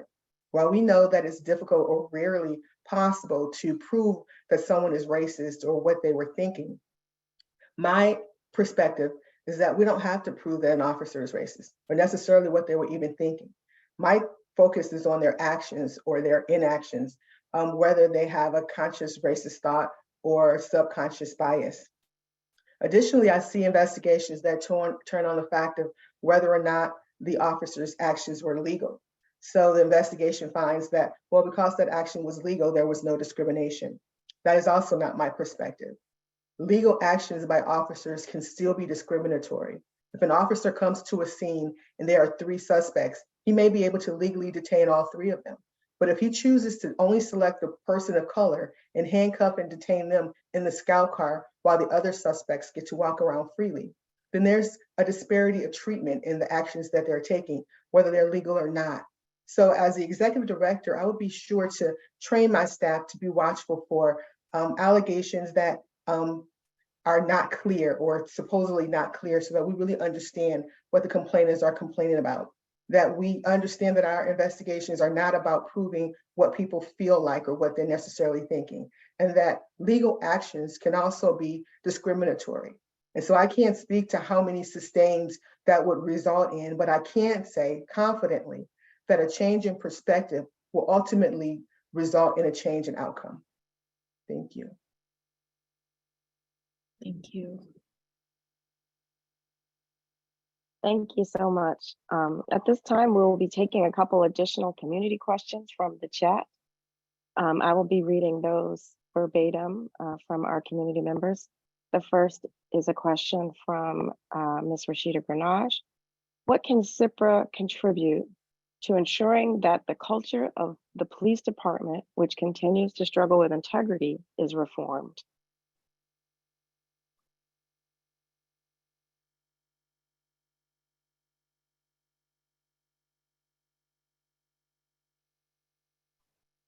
And we can start with Charlotte.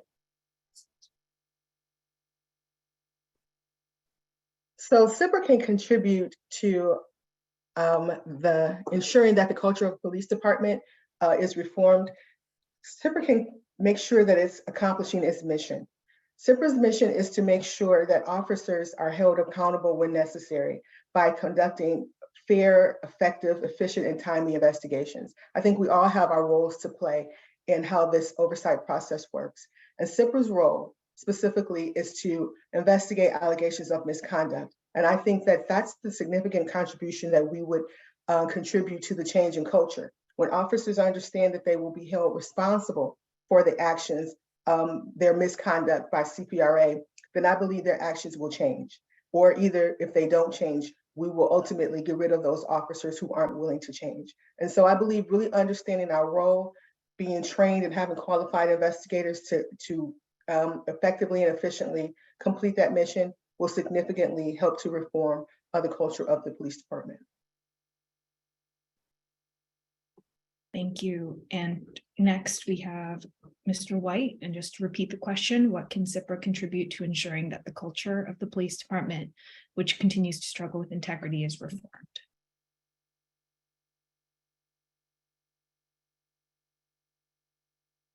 Okay. I would agree with that. I think how CPRA can help with that is to continue to do professional, thorough, and independent investigations, continue to be unbiased and fair in the investigation process. I think what CPRA can do is start doing kind of the field investigations, interviewing all of the witnesses, contacting the complainant, reviewing every single document related to the case, talking to the people, and then coming up with a investigation report. And then with those investigation reports, I think we can start posting that on the website so we can actually gain further credibility within the community.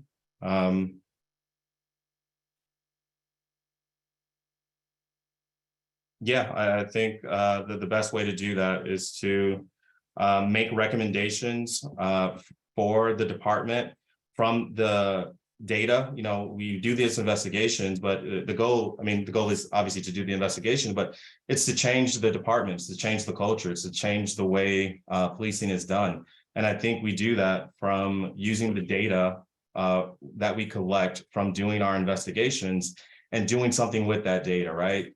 Coming up with solutions, coming up with findings, making recommendations to the department to influence their policies, to influence their training. In my presentation, I talked about having a good relationship with the education and training. And I think it starts with having continual education and training. And I think CPRA can push that agenda to the department to continue training officers based off of the information we receive from doing the actual investigations. I think our voice has a lot more credibility because this is what we see, you know? So that's what I think off the top of my head, sorry. Thank you. Next, we have Mr. Muir. Thank you. So there's two major ways that CPRA can ensure there's a culture, or that the culture is changing. And the first one is ensuring that as many cases as possible are transitioned from IAD to CPRA effectively, that there is a precedent quickly set that the CPRA conducts better investigations, and they'll need to, and that's going to be the struggle, is doing a better job than IAD immediately. By doing that, we lose a lot of the conflicts of interest that are built into the internal affairs model of policing. We say a struggle with integrity, but ask anyone to police themselves, and you're going to see a struggle with integrity. It's the CPRA's job as a function of a balance of power in a democracy to ensure that someone outside of a police department is doing an analysis as to whether or not there was misconduct. It's just not a feasible ask, and I don't believe it ever has been. And a second point, just imagine you're at a workplace where you know that your HR is just biased and will come up with different results in its own investigations into complaints based on personal politics, based on race. These are the struggles that internal affairs agencies create nationwide. And if you're an officer working at a department where you know that your oversight apparatus, if it's internal affairs, is unfair, what's that going to create for you? That's going to create a sense of cynicism. It's going to create a sense of nihilism, and it's going to test your integrity, because what is right and wrong if there's an unfair process that dictates your everyday behavior? It's the CPRA's job to be an equitable arbiter of justice so that officers can actually go to work and think that if they do the same wrong thing, they'll get the same wrong discipline, or they'll get the same right discipline, I guess. But to that point, I think that that's at the core of the change here. That is what's unprecedented, is taking those responsibilities over. It means changing the entire dynamics of what it means to be a police officer in Oakland. And that's the type of transformational change we need going forward. Thank you.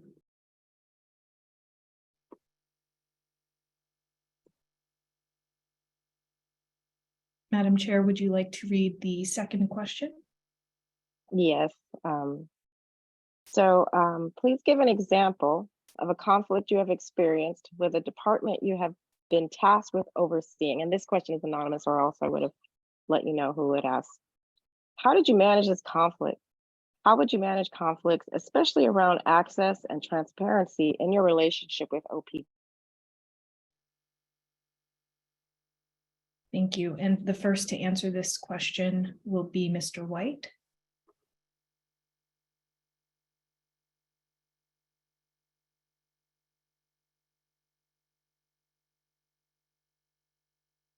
All right. I mean, I've definitely worked in oversight agencies where the police agency or department has been resistant to oversight and resistant to change. I like to think I handle it well. You know, I never get too angry. I never get too sad or down on myself. I think I just keep chipping away. I keep the communication flowing. If it needs to be upgraded, then it's upgraded. In my experience, I think just being persistent. doing detailed investigations, performing audits, I think has been very helpful in showing some of the high-level decision makers, the need for oversight, and B, the need for the whatever recommendation I've been kind of pushing. I don't think any police department is going to be totally open arms to oversight. So I think as oversight practitioners, we kind of have to set the tone. You know, I think this is the first time in maybe history that civilian oversight agencies have had so much power and now are beginning to be the sole investigators on a lot of these cases and the sole investigators on the police department. So I think we're at a pivotal time in history, and yeah, I would just say, in my experience, just being persistent, staying within the bounds of the law, and going to the decision makers with, you know, doing the investigation and having that freely available so you can actually read where I'm coming from as an oversight agency. I think building, you know, having meetings, bi-weekly meetings with the police department has been helpful. But I think doing the work and showing your value through the work and through the data, and basing your decision as an oversight practitioner, not based on what you think or how you feel, but you know, having it based objectively on the data and using that objective data to take to your bosses to inform them of the decision process. I think that's the best way to go. That's what I've done in the past, and I think that has been effective. Thank you. Thank you. And next we have Mr. Muir. Thank you. I'll give you an example of a specific conflict I had with the department, if I can air a grievance. The NYPD has GPS trackers on almost every one of their police vehicles, and for a time they provided access to the Civilian Complaint Review Board. The tracking system is a little unorthodox, and it ended up being a major dispute that I was the facilitator of. And I say facilitator in that many investigators had issues in their cases and were unable to identify officers in their cases. Specifically because the NYPD determined that they could no longer provide us with this information. It was my job to facilitate a conversation between our staff and internal affairs, and then to learn how the database worked in order to try to come to an agreement as to how it might be used. Found a compromise. There were some concerns on the NYPD end that there were false results on the GPS trackers. We came to a compromise and ended up getting sort of partial data going forward, but that was not the end of how I managed this conflict. I continued to make it an issue to my executive director, to our team, and to constantly find ways around this particular issue. I think when it comes to the way I manage conflicts with a department, right, information is going to be your most obvious conflict in civilian oversight. And I think that the first thing you need to do as a civilian oversight leader, despite my personal attachment to that GPS issue, is that you want to take a step back and talk to other folks about what's reasonable in terms of data sharing and what's reasonable in terms of information that you're receiving. Is there a reasonable law enforcement reason for you to not have access to certain information? And is there someone outside of law enforcement who can reinforce that determination? So there are certain things that I think are unreasonable in the conversations and the conflicts that you have with departments. And I think you always need to keep an open mind that there are valid reasons for why departments keep information private, and assess the facts in every different conflict, because the nature and the circumstances are going to be different every single time. Thank you. And next we have Ms. Jones. So Having worked in oversight for over 22 years, I've had so many conflicts.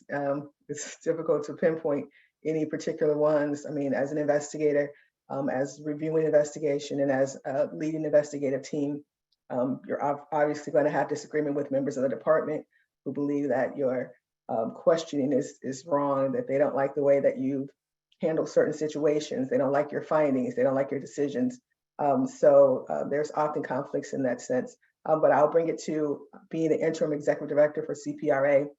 I wouldn't say that I've had necessarily conflicts, but definitely issues that needed to be discussed. And so my method of handling that so far has been communication, definitely being clear about my side of what CPRA represents and what I think about a situation, and taking that directly to either the acting chief or captains or whoever I need to speak to that about. I've even had meetings about certain processes that I didn't really agree with or thought weren't clear, that I've invited the Inspector General to be a part of the meeting also, so that we can have clear understanding and mediation. So for me right now, the answer to how I deal with conflict or disagreement is really by communication. But it's important that I establish for CPRA that we have a process and a standard that we're going to uphold, and that we're not afraid to stand on that. So as that develops and grows, being the executive director in the future, that will continue. And I think that I've established already that I'm not afraid to stand on what I know to be right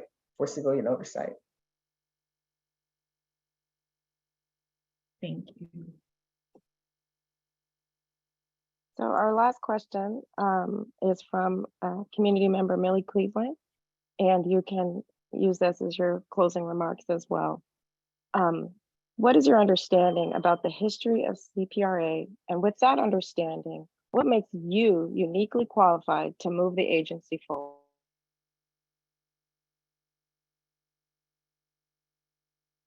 And first we have Ms. Jones.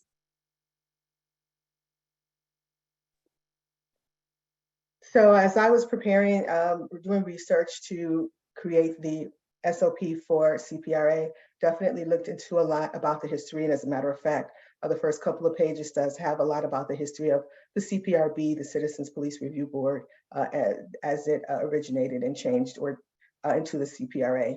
So I do have an understanding that the Citizens Police Review Board was established before, and that it worked on a review investigation process, that it was disbanded in 2016 to 2017, and the iteration of the CPRA was established that measures LL and S1, granted more authority to the CPRA and to the Police Commission, and established the Office of the Inspector General. So I definitely have some information about the history of CPRA. So I think that for one, makes me uniquely qualified of these candidates, because I have over this course of year really been involved in the history and the changes that are significant to CPRA. Additionally, I think that I'm uniquely qualified because I come from a jurisdiction that was under federal oversight for over 13 years. So I'm very familiar with what it requires to overhaul an organization from the ground up, including establishing policies and procedures and making significant changes so as to survive the scrutiny of the Department of Justice. I think also that I've shown myself to be uniquely qualified in that even in the face of very difficult circumstances, namely staffing shortage and no management, that I've been able to hold up the department, the agency of CPRA, and to get cases even closed more than had been done in the previous year and the year before, quality cases, and getting agreement and cooperation with the department, and being clear and transparent on the decisions that I've made. So I believe that I am uniquely qualified to lead the agency, continue to lead the agency forward. And since this is our last comment, I'd also like to say thank you very much for this opportunity. I do understand that whoever is selected for the new director will have a difficult road. CPRA has made significant changes and significant strides that I've been fortunate enough to be a part of. And I hope that I was shown to the commission and to the community that I have the knowledge, the foresight, and the dedication to continue to move the agency forward. Thank you. Thank you, Ms. Jones. Next, we have Mr. Muir. Thank you very much. First, my understanding, when it comes to my understanding of the history of the CPRA, that begins with having studied the NSA as a student in college. I did a compare and contrast between a lot of Bill Bratton was a consultant for the Oakland Police Department, so I did a compare and contrast between a lot of his work and some stuff in the NSA and some sort of political theory from Oakland over the course of the years. So I first became aware of it then in the oversight apparatus then. And then full disclosure, did apply to be on the Oakland Police Commission. When it first started, I attempted to convince the mayoral folks that they could have somebody fly out from Oakland every 2 weeks in my eagerness to be involved in this process. Naturally, that, as these commissioners know, probably wouldn't have been realistic, but I think it speaks to my enthusiasm here. I, in 2018, did come to the office at the CPRA, and I spoke with the director back then, and probably spent about 3 hours in the office going through the history of the agency, the manual creation. That was what we were really focused on, is creating manuals for the agency and how we could do any data sharing between the CCRB in New York and the CPRA. I understand that the history really begins with the CPRA iteration, not the CPRB, the prior one, and the broad authority changes the scope of this agency and makes it one of the more powerful in the country, particularly with the passing of Measure LL and the strength of this commission. So that's a little bit on that front. I read the Writers Come Out at Night, and I think I'm pretty up to date on a lot of the department storytelling. What makes me uniquely qualified to run the agency going forward? Well, I think that interest over time makes me qualified on some level. It certainly, I think, sets me apart, the continued interest, the fact that I was a finalist to be Inspector General less than 2 years ago, that I've been a subject matter expert for the commission, that I am from Oakland, that I know the community, that I'm committed to the community, that I've taught in the community, that I've listened in the community. And I too come from an oversight entity, a department that's under federal oversight, the NYPD.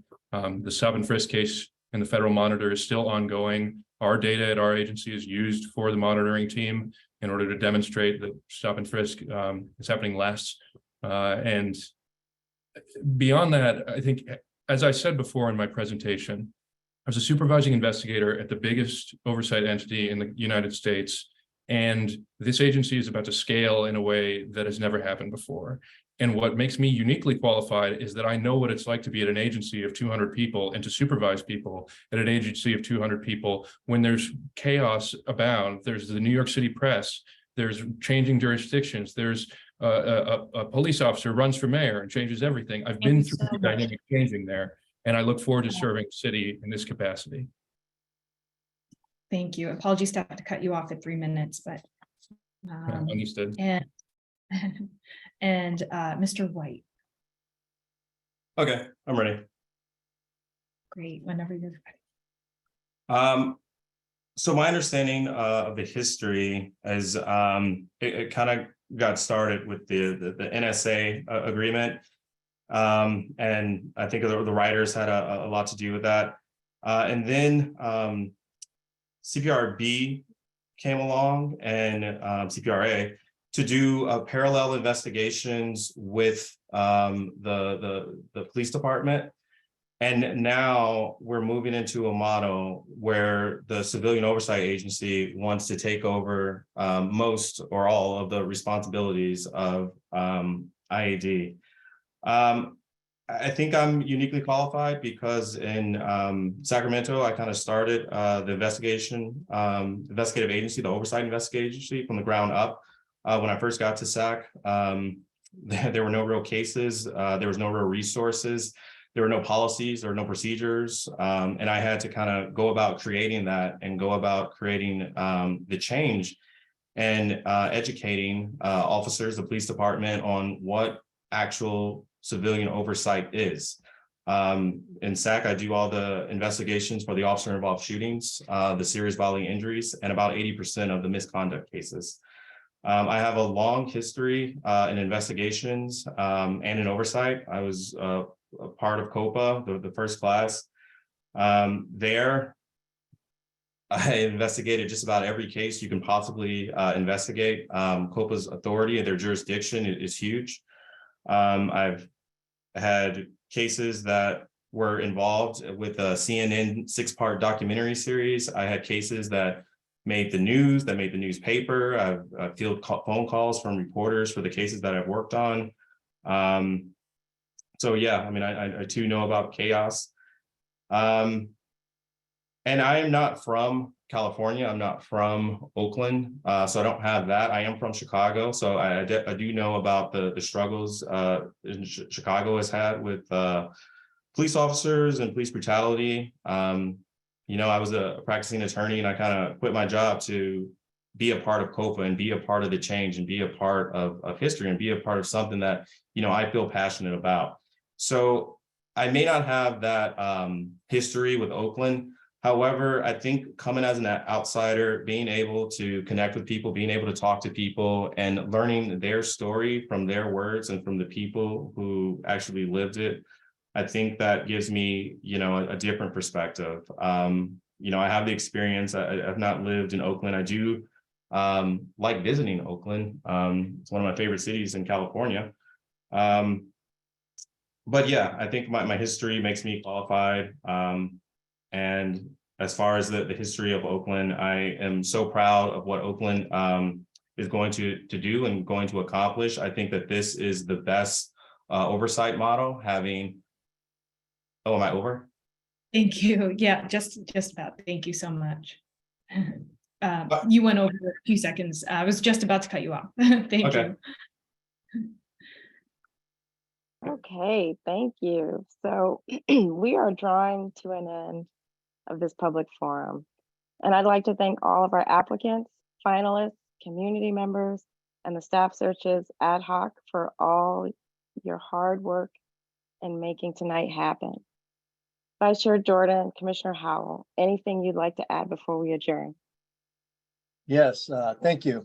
As chair of the community outreach ad hoc, I want to emphasize how much we appreciate hearing from the community and express my gratitude for their engagement throughout this process.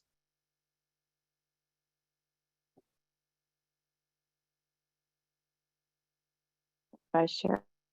Yeah, sorry, just trying to find the unmute button again. Yeah, I also want to thank everyone for joining tonight. I want to thank our 3 applicants who, you know, have gone through multiple rounds of interviews at this point. This is hard and sometimes thankless work that they are asking to take part in, and I think that the fact that they have dedicated so much time just in the interview process really shows sort of something about their character and their commitment to what we're doing here. Also, I'd like to sort of note that we know that sometimes it takes a moment to process your thoughts around what you might have seen tonight for the community members. So these recordings will be posted on our website, and we would like anyone with any sort of additional feedback for us to please get it to us by the 10th. We'll be sort of making final decisions, and that would be incredibly helpful. Thank you. And to reiterate, you can email us at opc@oaklandcommission.org. And thank you so much to everyone. Have a good evening. Thank you. Thank you. Bye.